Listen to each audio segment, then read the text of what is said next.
a saída de Ricardo Lewandowski do STF. Na última quinta, ele afirmou que vai deixar a corte no próximo dia 11. E Lula vai fazer mais uma indicação para o Supremo, né? A primeira nesse terceiro mandato. Eu acabo de entregar para o presidente do Supremo Tribunal Federal, ministra Rosa Weber, um ofício em que peço a ela que encaminhe ao presidente da República o meu pedido de aposentadoria, que será antecipado em cerca de 30 dias. Eu pedi que a minha aposentadoria fosse tornada efetiva a partir do dia 11 de abril. E esta minha antecipação se deve a compromissos acadêmicos e profissionais que me aguardam, e eu agora encerro um ciclo da minha vida e vou iniciar um novo ciclo. E o Cristiano Zanin, que defendeu Lula nos casos da Lava Jato, é o mais cotado para assumir a vaga do Ricardo Lewandowski, só que nessa semana, mais de 5 mil advogados divulgaram uma carta contra a indicação do Zanin para o STF. Ana, a gente falou tanto sobre isso, né?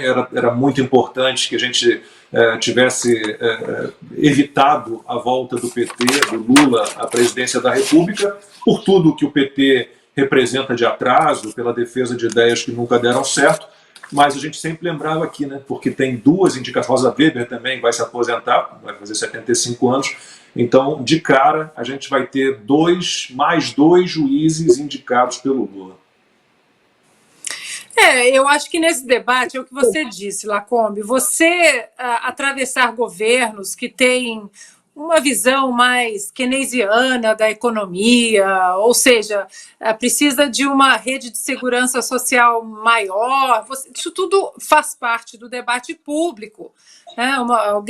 Os libertários querem um Estado mínimo do mínimo do mínimo, os socialistas, um Bernie Sanders, eles querem um Estado máximo, enorme, onipotente, onipresente, isso tudo faz parte, né?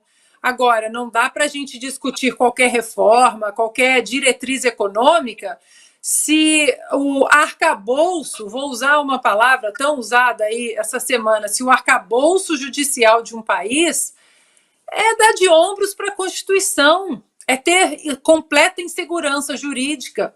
E é isso que o PT traz. O PT não traz um potencial, um ministro em potencial com uma visão um pouco mais liberal, é só ativista, é só militante que vai rasgar a Constituição, que vai dar um nó na Constituição exatamente para promover o que precisa ser promovido caso os legisladores não atendam às iniciativas daquele projeto de poder, que o PT não tem projeto de nação, tem projeto de poder. E aí agora vai caber ao povo brasileiro fazer uma pressão no Senado para que aquela sabatina não vire um chá das 5, porque é um chá das 5. Todos nós sabemos que qualquer indicado que passe pelaquela sabatina é apenas para estar na televisão, ele já está aprovado. Aqui nos Estados Unidos, os juízes que são indicados para a Suprema Corte são juízes. E por que são juízes?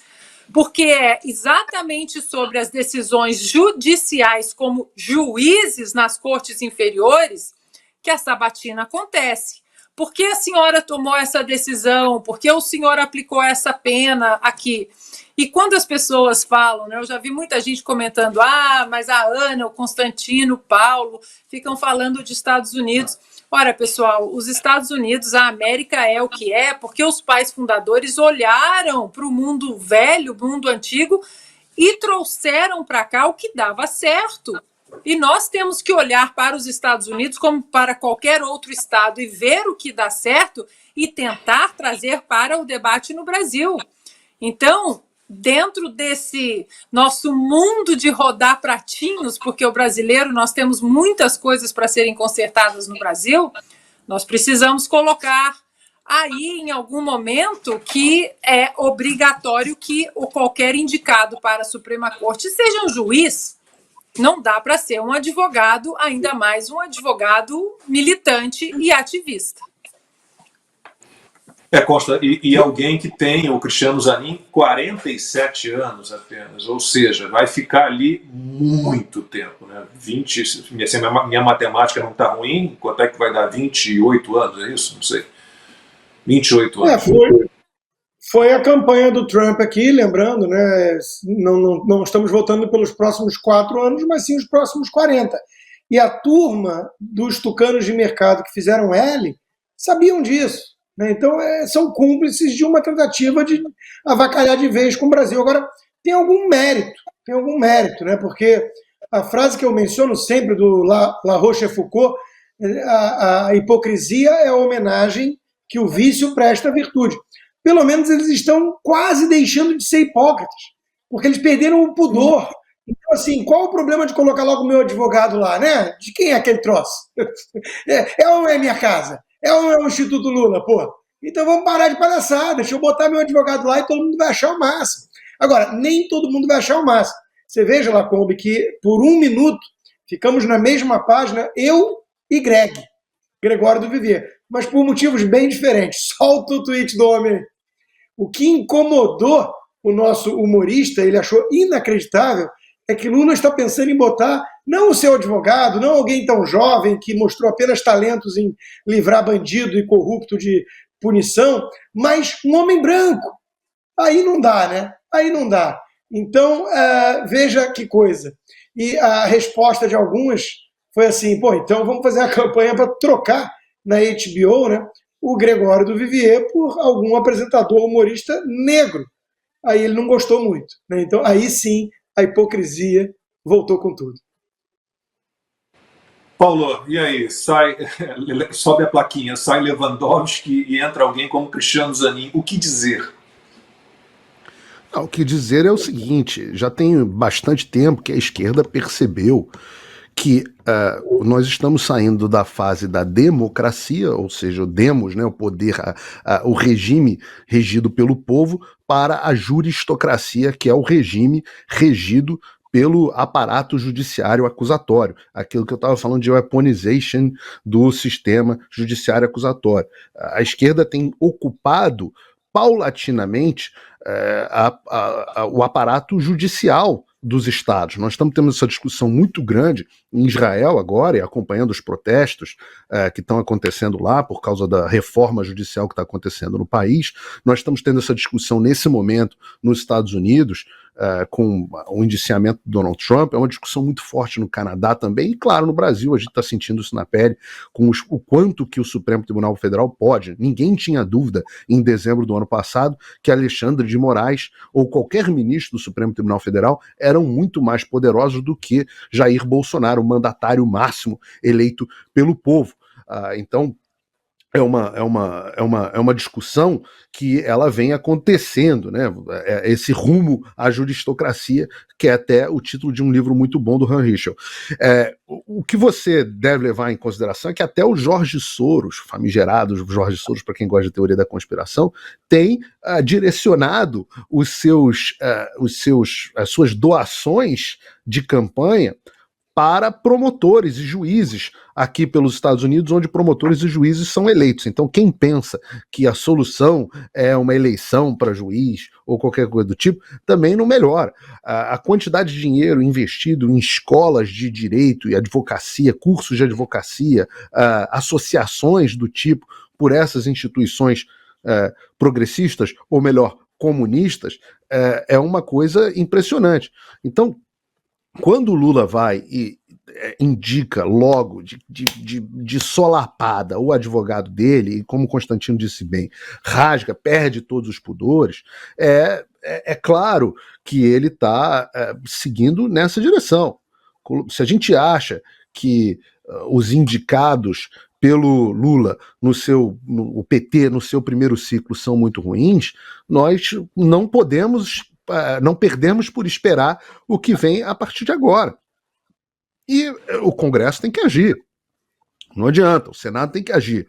Há uma razão muito clara para que se impeça Zanin de se tornar ministro do Supremo Tribunal Federal. O argumento é cristalino, porque é criminoso. É criminoso, e eu não estou falando por falar. Não é? Veja, como não suspeitar de que este seja o pagamento por serviços prestados ao Lula por tanto tempo? E quando eu digo criminoso, toda vez que eu acuso alguém de algum crime, ao contrário do Alexandre de Moraes, eu faço questão de dizer qual crime. Então, artigo 321 do Código Penal, a advocacia administrativa. Então, vou ler o texto para vocês.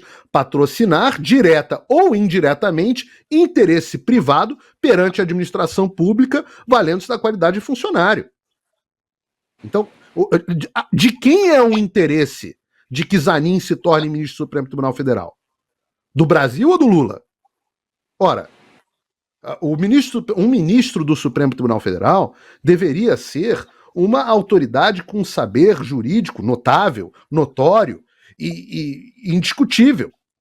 Quando nós pegamos, nós podemos não gostar por razões ideológicas, por razões de caráter, de ministros como o ministro Barroso, o ministro Alexandre de Moraes, o próprio ministro Gilmar Mendes, mas esses aqui que eu citei, só por um acaso, são juristas respeitados, autores, professores, pessoas que... o Alexandre de Moraes sempre foi tido como um grande autor, né? Inclusive nenhum deles faz o que ensinaram nos seus livros, mas ao menos tinham respeito. Agora, o PT já abriu um precedente para essa história quando indicou o Dias Toffoli, que era advogado do partido. O próprio Lewandowski, que está de saída agora, também tem os seus problemas. O Fachin, que tinha advogado de movimento de esquerda. Então, nesse caso especificamente, está escancarado. É o advogado que tirou o cara da cadeia. E quanto que cobrou? Será que cobrou direitinho? Ou será que o pagamento é esse que está vindo agora? Então, o argumento e a cobrança que deve ser feita aos nossos senadores, ele é claro, evidente e deve ser feito de forma bastante combativa. De forma bastante combativa. Nós não podemos fraquejar nesse momento. É agora que nós vamos ver se a oposição que foi até tolerante, alguns ali no meio do caminho, teve gente até que votou, topou, veja, Romário, topou ali que entrasse, por exemplo, o Pacheco na presidência, vão aceitar também Zanin no STF? Por isso que eu digo a vocês, e virão ameaças nesse meio desse processo, não tenho dúvida que virão ameaças no meio desse processo, dinheiro para compra e ameaça, é por isso que eu digo que a gente não vive um governo, a gente vive um regime, e a entrada de um sujeito como esse por mais 20 anos reforça essa tese.